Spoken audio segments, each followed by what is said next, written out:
Novel Marikkaran തിരുവനന്തപുരത്ത് മാത്രമല്ല ഡൽഹിയിലുമുണ്ട് flex യുദ്ധം. പക്ഷേ എല്ലാ കണ്ണുകളും ഇന്നലെ തിരുവനന്തപുരത്ത് ഇന്ദിരാഭവനിലേക്കായിരുന്നുവെങ്കിൽ ഇന്നിപ്പോൾ എല്ലാ കണ്ണുകളും കാതുകളും ഡൽഹിയിലേക്കാണ്. അവിടെ നിരീക്ഷകർ കൊടുത്തിരിക്കുന്ന അല്ലെങ്കിൽ നിരീക്ഷകർ ഇന്ന് കൊടുക്കാൻ പോകുന്ന റിപ്പോർട്ടിലാണ് കേരളത്തെ ആര് ഭരിക്കണമെന്നുള്ളത് ഏറ്റവും പ്രധാനപ്പെട്ട നിർദ്ദേശമുണ്ടാവുക. ഒരുപക്ഷെ നിർദ്ദേശമായിട്ടായിരിക്കില്ല, നിലവിലത്തെ സാധ്യതകൾ വെച്ച് MLA-മാർ ഏറ്റവും കൂടുതൽ പിന്തുണച്ചതാരെ, ഘടകകക്ഷികൾ പിന്തുണച്ചതാരെ, KPCC-യുടെയും കോൺഗ്രസിന്റെയും മുതിർന്ന നേതാക്കൾ പിന്തുണച്ചതാരെ എന്നിങ്ങനെ വിവിധ തട്ടുകളിലായിട്ടുള്ള ഒരു നിരീക്ഷണമായിരിക്കും നിരീക്ഷകർ മുന്നോട്ട് വയ്ക്കുക. അതിന്റെ അടിസ്ഥാനത്തിലാണ് ഹൈക്കമാൻഡ് ഒരു അന്തിമ തീരുമാനം എടുക്കേണ്ടത്. സ്വാഭാവികമായും KC-ക്കൊപ്പം നിൽക്കുന്ന ഹൈക്കമാൻഡ് ഈ വിഷയത്തിൽ സതീശനൊപ്പം നിലപാടെടുക്കുമോ? കാരണം പലതരത്തിലുള്ള പ്രകടനങ്ങൾ ഇന്നലെയൊക്കെ നമ്മൾ കണ്ടു. അതൊക്കെ ഒരു അച്ചടക്ക ലംഘനമായിട്ടല്ലേ വ്യാഖ്യാനമുണ്ടാവുക? അതൊക്കെ എങ്ങനെയാണ് ഇനി ഈ തീരുമാനത്തെ സ്വാധീനിക്കാൻ പോകുന്നത്? ദില്ലിയിൽ ഇന്നത്തെ ദിവസം വളരെ നിർണായകമാണ്. അങ്ങനെയാണെങ്കിൽ നാളെ തന്നെ നേതാക്കളെ ദില്ലിക്ക് വിളിപ്പിക്കാനുള്ള സാധ്യതയുണ്ടോ?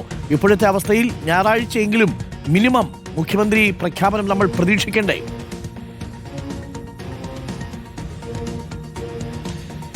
Arun, very good morning. കേരളത്തിന്റെ അടുത്ത മുഖ്യമന്ത്രി ആര് എന്ന ചോദ്യത്തിന് ഉത്തരം വരാനുള്ളത് ദില്ലിയിൽ നിന്നാണ്. ഞായറാഴ്ച ആ ഉത്തരം ഉണ്ടാകും എന്നാണ് ഹൈക്കമാൻഡ് വൃത്തങ്ങൾ ഇപ്പോൾ വിവരം നൽകുകയും ചെയ്യുന്നത്. പ്രധാനപ്പെട്ട കാര്യം എന്ന് പറയുന്നത് മുഗൾ വാസ്തുക്കും അതോടൊപ്പം തന്നെ അജയ് മാക്കനും സംസ്ഥാനത്ത് എത്തി അവർ നേതാക്കളെ കണ്ട് ഉണ്ടാക്കിയ റിപ്പോർട്ട് ഇന്നിപ്പോൾ മല്ലികാർജ്ജുൻ ഖാർഗെ കൈമാറുകയാണ്. അതിന്റെ അടിസ്ഥാനത്തിലാണ് ചർച്ചകൾ എന്താണെങ്കിലും മുന്നോട്ട് പോകുക. പ്രധാനപ്പെട്ട കാര്യം എന്ന് പറയുന്നത് ഈ ചർച്ചകൾ മുന്നോട്ട് പോകുമ്പോൾ നേതാക്കൾ ദില്ലിക്ക് വരേണ്ടതുണ്ട്. നാളെ ഇപ്പോൾ KC വേണുഗോപാലിനെയും രമേശ് ചെന്നിത്തലയും VD സതീശനെയും ദില്ലിക്ക് വിളിപ്പിക്കും എന്നാണ് അറിയാൻ കഴിയുന്നത്. നാളെയും മറ്റന്നാളുമായി ചർച്ചകൾ പൂർത്തിയാക്കി ഞായറാഴ്ച തന്നെ ആ പ്രഖ്യാപനത്തിലേക്ക് പോകാനാണ് ഹൈക്കമാൻഡ് ഈ ഘട്ടത്തിൽ തീരുമാനിച്ചിരിക്കുന്നത്. വിവിധ ഘടകങ്ങൾ പരിശോധിക്കുന്നുണ്ട് എന്ന യാഥാർത്ഥ്യമാണ്. പ്രത്യേകിച്ച് MLA-മാരുടെ പിന്തുണ, മുൻകാലത്തെ പ്രവൃത്തി പരിചയം, അനുഭവ സമ്പത്ത്, ഈ പറഞ്ഞ കാര്യങ്ങളൊക്കെ കൃത്യമായി തന്നെ പരിഗണിക്കുന്നുണ്ട്. ഇപ്പോൾ നമുക്ക് ലഭിക്കുന്ന ഒരു പ്രകാരമാണെങ്കിൽ KC വേണുഗോപാലിനാണ് ഭൂരിഭാഗം MLA-മാരുടെയും പിന്തുണയുള്ളത്.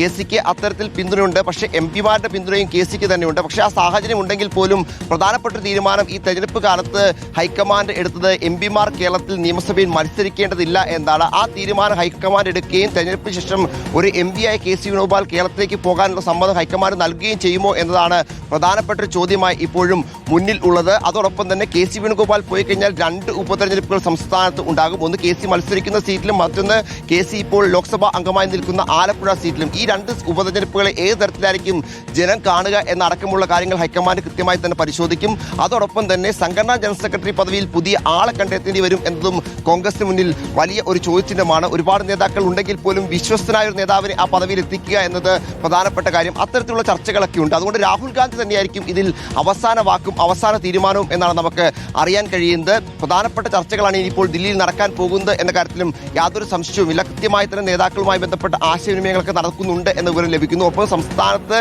കോൺഗ്രസ് ഹൈക്കമാൻഡ് തന്നെ മറ്റൊരു ടീം രാഷ്ട്രീയ സാഹചര്യം കൂടി വിലയിരുത്തുന്നുണ്ട് എന്ന വിവരമാണ് ലഭിക്കുന്നത്. ആ റിപ്പോർട്ട് കൂടി എന്താണെങ്കിലും ഹൈക്കമാൻഡ് ലഭിക്കും എന്ന് അറിയാൻ കഴിയുന്നു. എന്താണെങ്കിലും എല്ലാ കണ്ണുകളും ദില്ലിയിലാണ്. കോൺഗ്രസ് അധ്യക്ഷനും രാഹുൽ ഗാന്ധിയും ഒക്കെ എടുക്കുന്ന തീരുമാനം എന്തായിരിക്കും എന്നാണ് എല്ലാവരും ഉറ്റുനോക്കുന്നത്.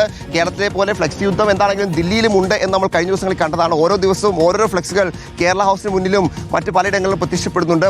ഒരിടത്ത് പട നയിച്ചവൻ നാട് നയിക്കട്ടെ എന്നാണെങ്കിൽ മറ്റിടത്ത് നയിച്ചവൻ നായകൻ എന്നൊക്കെ ഫ്ലെക്സാണ്. ഇന്നിപ്പോൾ KMCC-യുടെ ഒരു ഫ്ലെക്സ് കൂടി എന്താണെങ്കിലും കേരള ഹൗസിന് മുന്നിൽ വന്നിരിക്കുന്നു. ഇന്നലെ ഘടകകക്ഷികളുടെ പിന്തുണ VD സതീശനാണ് എന്ന് വ്യക്തമാക്കുന്ന പ്രതികരണങ്ങൾ അല്ലെങ്കിൽ അതുമായി ബന്ധപ്പെട്ട നീക്കങ്ങളൊക്കെ ഉണ്ടായിരുന്നു. ഇന്നിപ്പോൾ കേരള ഹൗസിന് മുന്നിലാണെങ്കിൽ KMCC-യുടെ ഒരു ഫ്ലെക്സ് കൂടി വന്നിട്ടുണ്ട്. ആ ഫ്ലെക്സിലാണെങ്കിൽ കുഞ്ഞാലിക്കുട്ടിക്കും തങ്ങൾക്കും രാഹുൽ ഗാന്ധിക്കും ഒപ്പം VD സതീശന്റെ ഫോട്ടോ മാത്രമാണ് ഉള്ളത് എന്നാണ് നമുക്ക് കാണാൻ കഴിയുന്നത്. മറ്റു നേതാക്കളുടെ ഫോട്ടോയൊന്നുമില്ല.